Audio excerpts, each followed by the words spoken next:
Uh, and all these things, the models that we have, the Wakala models, the Mudarba models, they all have some issues. The industry really needs to look at, what are these issues? Why can't we do something to remove these issues?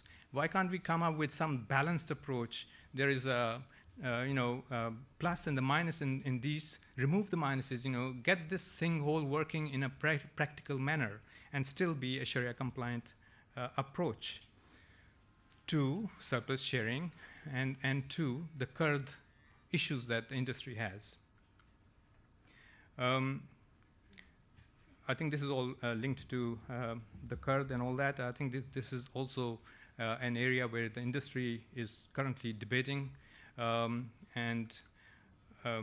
think this is all to do with also if the takaful industries, takaful companies are going to compete on a globalized manner, then we need to really be up on the stage and be able to be recognized internationally. IFRS is there and all of that. So our standards need to really be very much up there. IOFI and IFSB are doing a lot of work on that, IFSB especially, and I hope that we'll be able to sort of have the right kind of approach to the definition of risk transfer that is within the IFRS and the risk sharing that is within the takaful. How do we actually then have this kind of acceptance that takaful is a system based on risk sharing, but there are sort of certain areas where risk transfer might be possible, and this is how the industry actually can handle it. And if we have the right answers to that, we are up on the stage of international standards and be accepted. Cooperative principles and mutuality. This is all really about who is bearing the risk of the business. We say cooperative structure is the main pillar of the takaful, the cooperative structure. The shareholders bring the capital into this cooperation.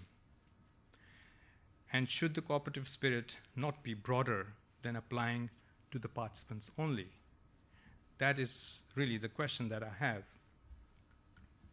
The takaful is made possible only because the shareholders' capital enables the mutual risk sharing to take place. The shareholders expose their capital to the way the to the very risks that the participants are mutually protecting. All of that means that if there are no shareholders in a takaful company, there is no takaful company. So a very, very important role to play. And these are the entrepreneurs who are looking for returns as well. So I would say that there are two aspects to this cooperation, the stakeholder cooperation. There's a mutual help, and there's a cooperative help. And I would say that the principles of cooperation should be embracing the larger community of the shareholders and the participants, where the mutual help is by the participants, for the participants, and the cooperative help is by the shareholders for the participants. And if you do that, this is all about mindset. I think it's all about, this is all within the Sharia principles, is that it aligns the participants and the shareholders together without upsetting the core values of the takaful. The shareholder is obliged to be lender of the last resort in helping the takaful participants. Wakala fees are geared towards only the expenses for running the business. It enables the wakil to compete better in the market due to the facility of risk-based capital, and it makes risk and reward equation possible for the shareholders to have the incentive or returns on their capital through share of surplus. And lastly, it's actually bridging the gap of what we say and what we should be doing. This is what we are actually saying. Takaful built on the spirit of mutual help and cooperation between a community of people who bring their money together to help each other. how do they know, how do they feel this cooperation? You know, a person buying a motor policy, a person buying a house policy, how does he know that there is a, you know, this community of cooperation going on and I'm part of it? It's not really happening. There's no feel of it. And I think if we actually can extend that to have some sort of connection with the participants, maybe an annual gathering of some sorts, where the cooperative community, which is actually the participants, the employees, the shareholders, they all come together and talk about it, then maybe there is this community of cooperation that is actually tangible, and they can feel it. You know, they can talk to the Sharia scholars, they can talk to the management, they can, you know, maybe also sort of be part of this whole thing and bring some ideas.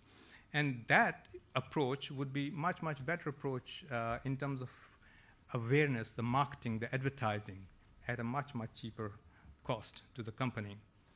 I think that's basically, to wrap it up, if we were to sort of think of the mutual and the cooperative concepts as a brand, then, you know, it can actually align the interests of the stakeholders and participants towards a mutuality, enables the universality of TAKAFUL, Europe, America, anywhere. Better accommodation of TAKAFUL within the regulatory environment. TAKAFUL business growing and achieving the durability through this whole thing, where the risk-based capital would not be an issue, I think, for TAKAFUL, for the shareholders. And the companies can concentrate more on developing Sharia-compliant investment solutions rather than bogged down in dealing with operational issues. And lastly, achieving better understanding of TAKAFUL through its concepts and so on, understood better. I think this is really what my message is, and I would like to ask and share with you if this is the brand that you are actually marketing. Thank you.